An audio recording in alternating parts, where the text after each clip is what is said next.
Hi, welcome to Season 2 of the Baby Manual podcast for parents of toddlers. This season will help you feel confident as you navigate the difficulties of toddlerhood, from tantrums to sleep schedules to potty training. I'm your host, a pediatrician and mom, Dr. Carole Keim. Hello and welcome to this week's episode of the Baby Manual podcast. This is all about picky eaters. I'm going to talk real quickly about normal development and why all children become picky eaters at some point, and then go through some basics of nutrition and how to talk to your children about it, and then some tips for trying new foods and at what point you should see the doctor. So for normal development in children, remember for the first 6 months of life, all they're having to eat is either breast milk or formula or both. And so there's not a whole lot of nutrition that happens there other than, you need to make sure that if you are giving them formula, you're mixing it properly. It is extremely important because it's the only thing that they're eating. And so if it's too concentrated or too diluted over time, that can cause some very serious problems. After 6 months of age, we're adding in foods.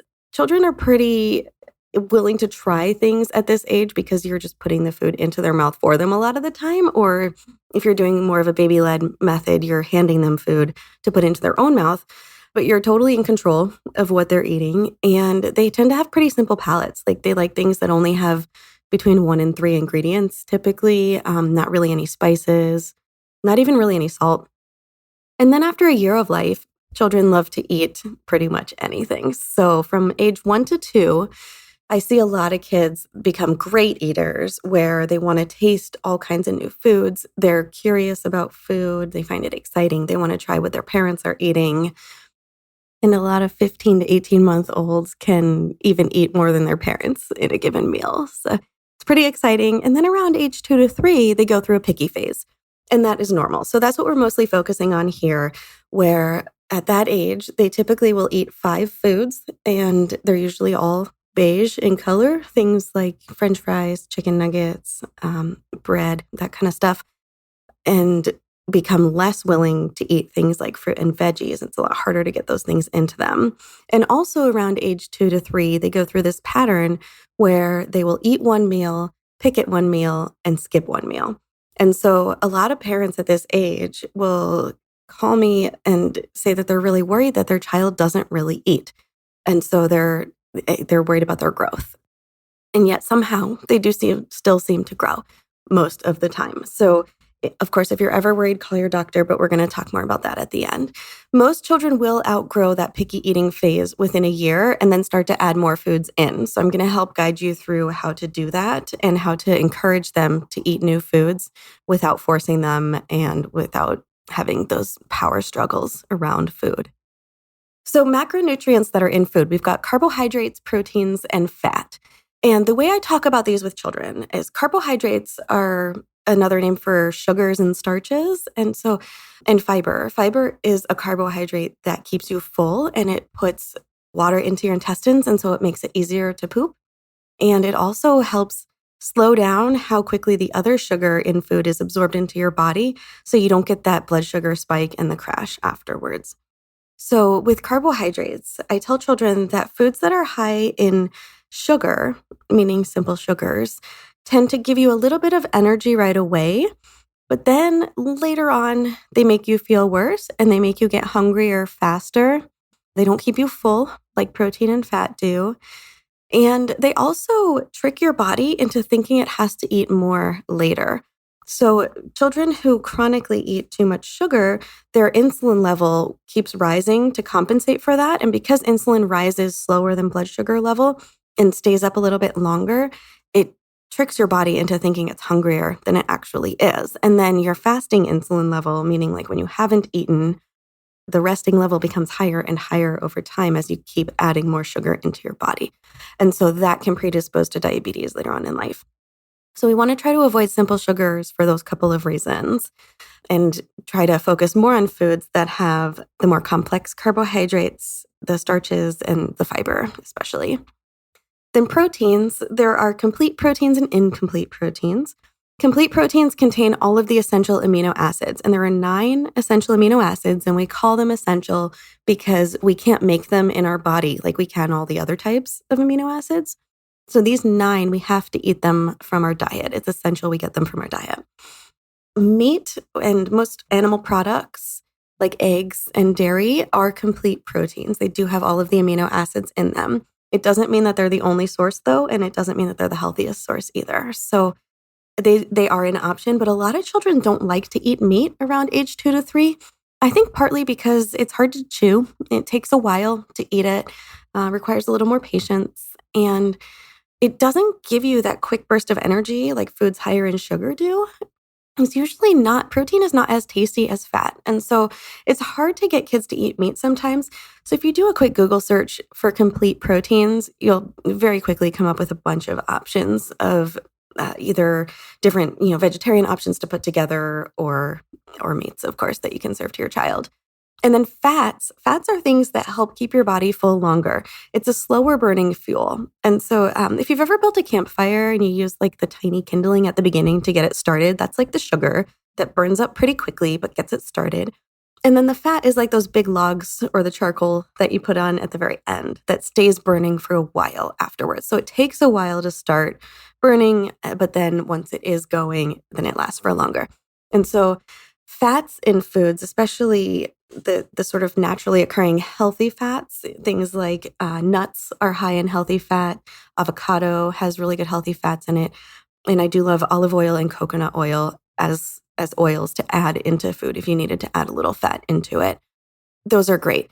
The saturated fats and the trans fats, which just have to do with the shape of the bond in the unsaturated fats. But anyway, we think of them as sort of like bad fats. I don't like using good and bad a lot of the time with foods, but the less healthy fats are the ones that are more likely to cause damage to your arteries over time and predispose to things like heart attacks and strokes and cholesterol problems and high blood pressure, that kind of stuff later in life. And so when we're talking about fats with children, I try to just focus on the healthy fats and the good sources of fat and why those help make you feel full longer.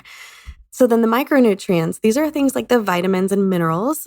Vitamins A, D, E, and K are the fat-soluble vitamins, and all the B vitamins and vitamin C are water-soluble vitamins. And so these are found in all kinds of foods, but basically foods that have color in them that are naturally occurring. So like fruit and veggies that have a variety of color tend to have a variety of vitamins in them. And so I try to encourage children to eat a lot of different colors of foods, but not the fake colors, not food coloring, of course.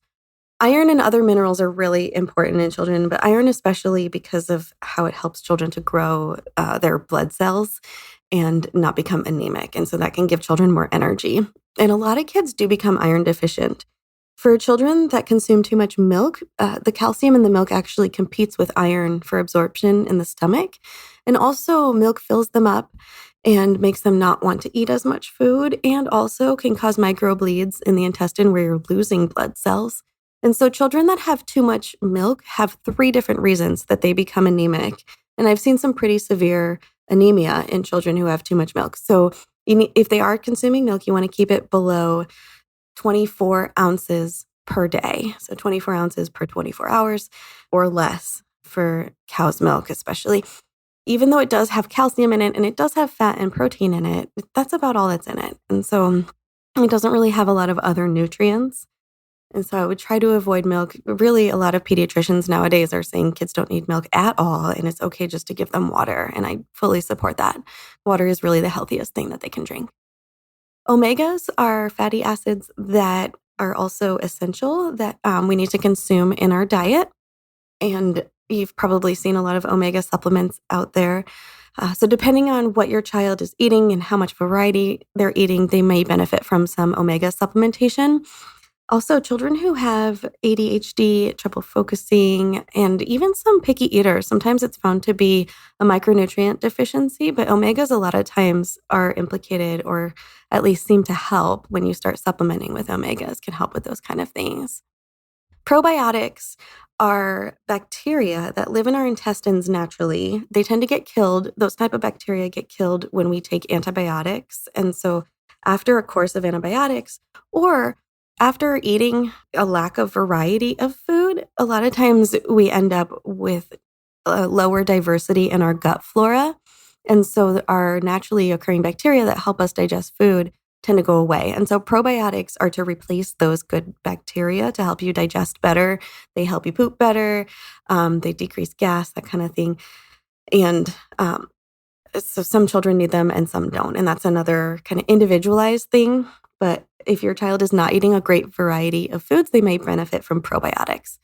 Prebiotics are foods that feed the bacteria, the good bacteria of probiotics. And so prebiotics are basically things like fiber and fruits and veggies. So all those kind of nutrients feed the good bacteria.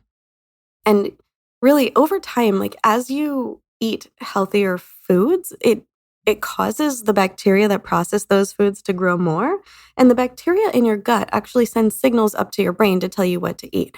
And so the more healthy foods you eat, the more healthy foods you will crave over time. And conversely, the more unhealthy foods or the more processed foods and, high fat foods that you eat and high sugar foods, the more of those you will crave over time too. And so it's really, really hard actually to just completely switch a diet or to completely cut something out or completely change something.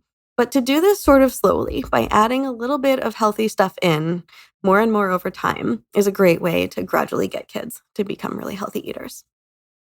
So we used to have the food pyramid when I was a kid. This was developed in 1992, and we thought, okay, we figured out nutrition. This is it. These are the amounts of different types of foods that we need. And it had things like starches, grains, and rice at the bottom. And then it had like fruit, vegetables, meats, and then at the very top, fats, oils, and sweets. And then that got a little outdated because we realized it was not quite that simple. They turned it into something called My Plate in 2011, which I really liked because it was a visual representation of what your plate should look like.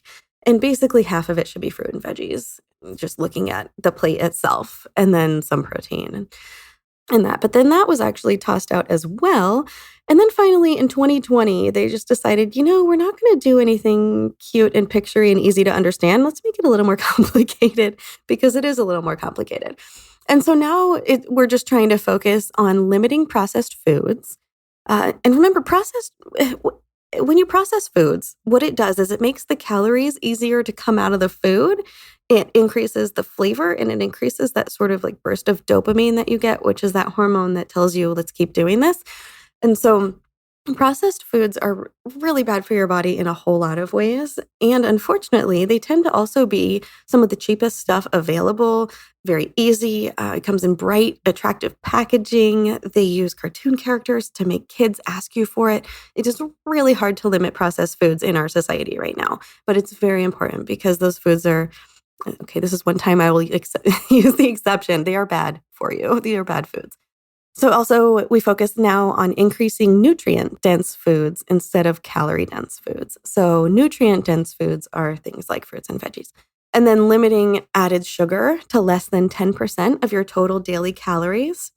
And so if you look on the back now, all the nutrition facts have to say how much sugar is added in addition to what's naturally occurring in it. We want to decrease saturated fat to be less than 10% of the total intake. Sodium should be less than 2.3 grams per day.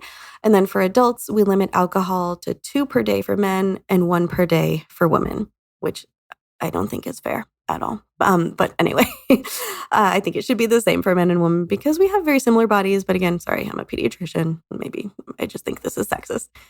So the 2020 guidelines are a little bit more complicated, but we're going to go through this a little more to understand it better. One way to think about foods is in terms of a stoplight. So green light foods are just go, go, go, eat as much as you want of those. Yellow light foods are go slow, meaning eat in moderation. And red light foods are things that you should only save for special occasions. So it's stop and think before you just eat these things and don't eat them as a full meal. So green light foods are things that grow in the ground. These are plants, fruit, veggies. And also, it's possible to turn a green light food into a red light food. So let's talk about an apple real quick. If you eat an apple, just a fresh, crunchy apple, it's full of fiber. It does have some sugar in it. But the fiber that's in it helps keep you full and it regulates how quickly that sugar gets absorbed into your body. It will keep you full longer than an apple that has been processed. So now suppose you take that apple and you cook it and you turn it into applesauce. Maybe you add a little bit of sugar to make it sweeter because unsweetened applesauce It's possible to find, but less popular for sure. Usually they add a little sugar into it, maybe a little cinnamon as well. But even just unsweetened plain applesauce, now that you've processed it a little bit, you're able to consume so much more than you could of just fresh apples. So when you're eating fresh apples, you could eat one, maybe two of them, right, before you feel full. Whereas when you're eating applesauce, it cooks down and you're getting all of that sugar that was in the apples. You're getting less of the fiber in there and less of the water that's naturally occurring. And so you can consume several apples worth in one sitting very easily. And now to turn it into a red light food, if you just maybe slice it up, throw in some sugar and butter and turn it into an apple pie. So apple pie, yes, it does contain apples, but that doesn't mean it's a green light food. So green light foods are things that are just the sort of naturally occurring things. Fruit, vegetables, and water. Water is the only green light drink. Yellow light foods are things like dairy products, meat products, so chicken, beef, whatever sort of meat, and these cooked and slightly processed in some way type of foods. And then red light foods are the fully processed foods. So that's things that come in packages. Just about anything that comes in a package is going to be a red light food. And things that you would eat at like birthday parties, cakes, candy, chocolate, sweet drinks, things like that. And so all of these red light foods, you want to try to save them for later.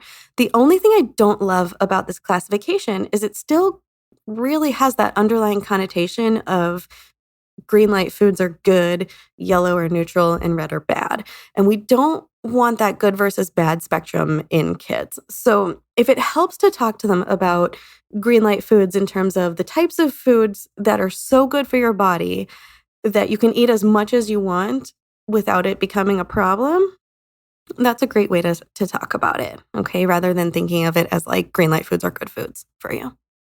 So when you're talking with your children about this, try to focus on the underlying benefits. Fiber, as I've said, it makes you poop. It pulls water into the intestines. It's good for your body in that way. It makes you feel good after you eat to have fiber in that food because it keeps you feeling satisfied. Vitamins and nutrients also give you that sense of satisfaction. It's one of the really natural ways to feel a natural high is to eat food that is very nutrient dense and really good for you. Like if you've ever been hungry after doing some work and then you eat like a great salad or something that has like a bunch of vitamins in it, you're like, wow, this is awesome. You focus on those types of benefits of it. Protein and fat help keep you full. They fuel your body. Sugar fuels your body, but wears off quicker. Protein and fat fuel your body and take longer and keep you fueled for longer, and you won't get hungry as soon. They help you grow strong, those kind of things. And so if you focus on those types of benefits of foods, children will more associate like the positive with it rather than just the it's good for you, trust me, kind of a thing. Also talk about flavors and textures. When you're eating foods together with your child, oh, this pepper is so crunchy and oh, it's a little bit bitter or it's a little flavorful or oh, this cucumber is so squishy and crunchy and man, these carrots are a little bit sweet and that kind of thing. Or even just like the colors of, oh, look how bright this color is. Look how bright orange this carrot is. And look how red this apple is on the outside. Talking about the exciting parts of the food and the visual and the texture of foods can really help children to try new things. And if they see you enjoying a food, they're also more likely to try it. So if you're just like sort of eating something in front of them and enjoying it, they will be more likely to ask for some of that. I want to try to focus on eating the rainbow with kids. So that means eating lots of different colors, but also remember that blue, unfortunately, does not really occur in nature. So it's not the full rainbow. It makes me a little sad. But red, orange, yellow, green, purple foods are all really good for children when they are naturally occurring, not added in colors, of course. And then when you're giving your child their food, it's now strongly recommended to put everything on the plate at the same time and not use dessert as a reward, because actually research shows that if you try to bribe children into eating, they will resent you and the food more. They will like it less if they do eat it. And when you have them eat something to get something else, for example, you have to eat your broccoli before you can have chocolate cake, they actually will come to hate the broccoli more and value the chocolate cake more.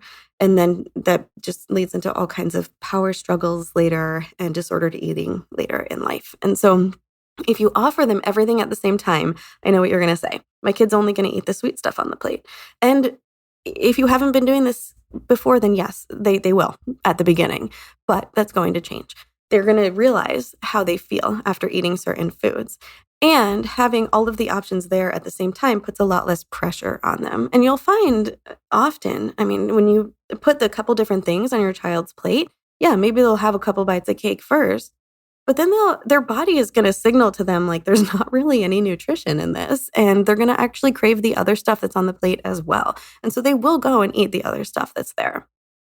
Also, try to avoid what's called the clean plate club, which means having them finish everything that is on their plate. I do understand the value in not wasting. And so if you don't want them to waste food, or if that's very important to your family, you have a couple of different options. But one option would be to let the child tell you how much they want of it, or to serve themselves. And then maybe another option is to let someone else in the family eat it if the child can't, because forcing them to finish everything that's on their plate, again, leads to disordered eating later in life, weight problems, and a lot of power struggles. So some tips for trying new foods and getting your kids interested. If you sit down together as a family and eat together, I know it's hard, especially in modern society with everything going on, but eating together is one great way to bond as a family and to get your kids to try new things. Remember, you get to provide the food and decide when and what you are offering, but your child gets to decide whether or not they're going to eat it. And so even trying to coerce them into tasting it or licking it or the no thank you bite, I'm not a big fan of those things either. I do get why some people do them, because I know a lot of children are just like behaviorally resistant to trying new things. But a lot of times at this age, it's not a behavior thing. It's more of a developmental thing. And putting that extra pressure on them just makes them dislike it more. Just keep offering and trying to inspire. Keep offering a variety of foods. I know it's really easy to be like, look, I know he'll eat chicken nuggets every time I cook them, so we're having chicken nuggets every day. I get that. I have also fallen into that trap for some time with my daughter. But also, you need to keep offering the variety of foods. So if you have like a safe food or one that you know that they're going to eat, maybe put it on a plate with another new food next to it. And once they do start to like a new food or try a new food, you can try similar things around it. And so, say they like yogurt and start eating yogurt, you can start adding different flavors of yogurt. And then you can start mixing in fresh fruits into the yogurt and see if they like that. Or try mixing in oats into it, or nuts into it, or seeds, and see, if they'll eat those kind of things. You can make it a little bit more fun and visually appealing by using things like sprinkles on top of food. And we did a bunch of sprinkles on things like oatmeal and yogurt and stuff. But also things like, spaghetti, like things that she was just really resistant to. Like, sprinkles are bright and colorful and they make food look fun. So they can be added onto stuff. Also, if you just cut things into fun shapes, sometimes that's enough to make it appealing to your child. So using small cookie cutters for things like, say, red pepper, you can chop out little like hearts out of cookie cutters, and they might be more willing to try that, or stars or whatever, slice the cucumbers and then cut them into shapes. That can make it a lot more fun. Also, letting them play with their food and build things out of their food can be a great way to have them try it. So maybe, provide them with like slices of vegetables and toothpicks to build things out of. They can like build animals out of it, or that sort of a thing. That can make it really fun. You can also let your kids help you go grocery shopping and have them walk around the fruit and veggie aisle and try to see like which ones they want to pick out, what they want to taste. And then also let them help you prepare it. Let them do some chopping. There are child-safe knives that you can buy, or even just regular knives under close observation can be safe. And so just watch your child very closely, of course, with knives. But you can help them prep in that way, or you can help them, or they can help you by, say, pulling leaves of lettuce off of the head of lettuce, or, pulling the grapes off of the stems, or whatever kind of things they can do with their hands, to help sort of prepare it for you. And then also using we statements is a great way to get kids on board with whatever you're doing. So things like, we love to eat fruit and veggies in this house is one way to make them feel kind of included in that and less pressured. So more inspired, like, oh, I want to be cool like everybody else. So I'm also going to like these things. So yeah, using the we statements really helps a lot. So reasons to seek help, to see a doctor or a nutritionist for your child. There are a handful. So if your child is having poor weight gain or weight loss, any weight loss at all is always a red flag. You need to see a doctor for that. Not gaining enough weight is one of those things that can be hard to gauge. And so if you are weighing your child, you can call your doctor's office and say, look, they weighed this much on this date and now they weigh this much. And is that amount of weight gain okay? Because I'm worried about it. Now, it's typical for children in the toddler phase to start growing a lot taller without putting on a whole lot of weight. And so you might see them just growing. And if you look at like children's clothes at different sizes, you'll see that the waist size is pretty much the same for like 4, 5, and 6. It's just the length is a lot different. So it is normal for children between the ages of 4 and 8 to have a low body mass index, meaning like their weight to height ratio. They look really skinny, and that is normal. It is normal for a 4 to 8-year-old to have to be able to see their ribs. If they don't have a shirt on, like you can see them showing. It's normal for their tummies to look really small, to have skinny legs. It is all normal. So yeah, you always check with your doctor if you're not sure if your child's weight is in the healthy range, but keep in mind that is expected that they will grow like that. And then they start filling out, of course, when they get after age 8 and then closer to puberty. Any child who is not eating outside of those 5 foods for longer than a year, or maybe not even eating 5 foods, that could be a red flag as well. And if your child consistently will avoid certain textures or certain flavors, that can sometimes be a red flag. And so if there's something that your family likes to eat consistently as a family, but your child consistently refuses it, talk to your doctor about it. There might be a reason for it. Maybe your child has an allergy or an intolerance, or maybe it's something else. Sometimes it can be associated with things like sensory processing disorders. Any child who gags and vomits after eating should see the doctor. It's pretty normal when children are first learning to eat, like when babies are, around 6 months old and first learning to eat, it's normal for them to gag as they're learning how to swallow. But once they've got that down, or if they never fully get that down, that's a red flag. But yeah, once they've got it down, if it starts coming back again, or if you have a child that is, say, over 9 months old and will only do purees without gagging or without spitting it out, that can be a red flag as well. So those are reasons to talk to your doctor. Children that are having stomach aches associated with food, either that get better with food or get worse with food, those are typically medically related and can be addressed by your doctor. And then the last thing is watching your child's poop. And sorry, I know I talk about poop a lot, but any child that has continuous chronic constipation or diarrhea, it is probably diet related. And that could be due to something like celiac disease, which is an allergy to gluten. It could be due to just a lack of variety in the diet or not enough fiber. It could be to too much dairy. It could be a dairy intolerance even. And then there are other more rare medical conditions that can cause basically just chronically abnormal poops, either chronic constipation, chronic diarrhea, or alternating, I call it constaria, but yeah, alternating constipation and diarrhea. That's not a real word, but I love it. So those are all reasons to seek help from the doctor. Now, keep in mind, most pediatricians have very little training in nutrition, myself included. I got very little training when I was in residency. And so after residency, I went and took a health coaching certification to learn a little bit more about diet and nutrition and how to talk about it with children. So I was certified as a family and child health coach as well. And I follow a lot of these people on TikTok and Instagram. There are a whole bunch on social media that are pediatric nutritionists. Just make sure you find a really good one that has a lot of positive values and gives really good advice. All right. Well, thank you so much for joining us this week. And I look forward to talking to you again 2 weeks from now when we do another deep dive.